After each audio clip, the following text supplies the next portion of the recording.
1400 साल पहले अरब की तपती रेत में एक नूर पैदा हुआ, एक ऐसा नूर जो पूरी इंसानियत के लिए रहमत बनकर आया। वो थे हमारे प्यारे नबी हजरत मोहम्मद मुस्तफ़ा। आपका बचपन सादा मगर पाकीज़ा था। बचपन से ही सच्चाई और ईमानदारी आपके किरदार का हिस्सा थी। लोग आपको अल-सादिक और अल-अमीन कहा करते थे। हर कोई आप पर भरोसा करता था, अपने कीमती सामान आपकी अमानत में रखता था। जब आप 40 साल के हुए तो एक रात गारे हिरा में अल्लाह की पहली वही नाजिल हुई। जिब्रील अलैहिस्सलाम आए और कहा, इकरा बिस्मि रब्बिकल लज़ी खलक। कांपते हुए आप घर लौटे और बीबी खदीजा रज़ियल्लाहु अन्हा से कहा, मुझे चादर ओढ़ाओ, मुझे डर लग रहा है। बीबी खदीजा ने तसल्ली दी, अल्लाह कभी आपको जाया नहीं करेगा। आप रिश्तेदारों का ख्याल रखते हैं, गरीबों की मदद करते हैं, मेहमान नवाज हैं और सच्चे हैं। इस तरह रिसालत का सिलसिला शुरू हुआ। आपने तौहीद का पैगाम दिया, लोगों को अल्लाह की तरफ बुलाया। लेकिन मक्का के लोगों ने आपको झुठलाया, तकलीफें दी, पत्थर मारे, बहिष्कार किया।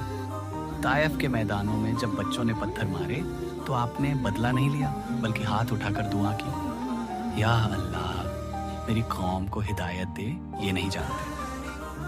13 साल तक मक्का में सब्र किया, फिर अल्लाह के हुक्म से मदीना की तरफ हिजरत की। वहाँ जाकर मुसलमानों के बीच भाईचारा कायम किया, मुहाजिरीन और अंसार को एक दूसरे का भाई बना दिया। मदीना में इस्लामी रियासत कायम हुई, मस्जिद ए नबवी की बुनियाद रखी गई। आपने इंसाफ, अमन और भाईचारे का पैगाम दिया। पड़ोसी चाहे मुसलमान हो या गैर मुसलमान, उनके हक अदा करने की तालीम दी।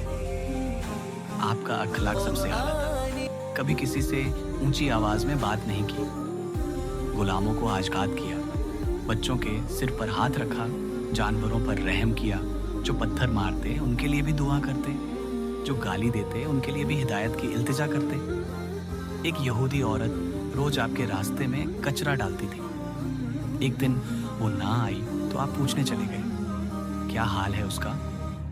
जब वो औरत देखती है कि जिनसे वो नफरत करती थी वही उसका हाल पूछने आया है तो उसके दिल का झंग उतर गया। उसने कहा, ऐ मोहम्मद, आप वाकई अल्लाह के रसूल हैं। फिर आया वो दिन जब आप मक्का फतह करने के लिए लौटे।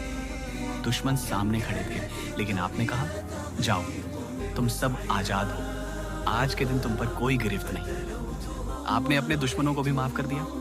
इस्लाम तलवार से नहीं फैला, बल्कि अखलाक से, सब्र से, दया से और इंसाफ से फैला। फिर आखिरी हज का मौका आया। अराफात के मैदान में आपने जो खुतबा दिया वो इंसानियत के लिए हमेशा का पैगाम बन गया। ऐ लोगों, सुनो, तुम्हारा रब एक है, तुम्हारा बाप एक है। किसी अरबी को अजमी पर और किसी गोरे को काले पर कोई फजीलत नहीं, सिवाय तकवा के। औरतों के हकों का ख्याल रखो।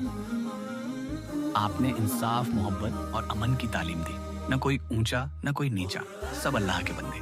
फिर आया 12 रबीउल अव्वल, वो दिन जब अल्लाह ने अपनी सबसे प्यारी मखलूकों को वापस बुला लिया। आपका इंतकाल हुआ, लेकिन लबों पर आखिरी अल्फाज थे, उम्मती उम्मती। आप अपनी उम्मत से इतनी मोहब्बत करते थे कि आखिरी सांसों में भी हमें याद कर रहे थे। आज भी अगर हम चाहते हैं कि दुनिया में अमन हो, भाईचारा हो, इंसाफ हो, तो हमें अपने नबी की सीरत पर चलना होगा।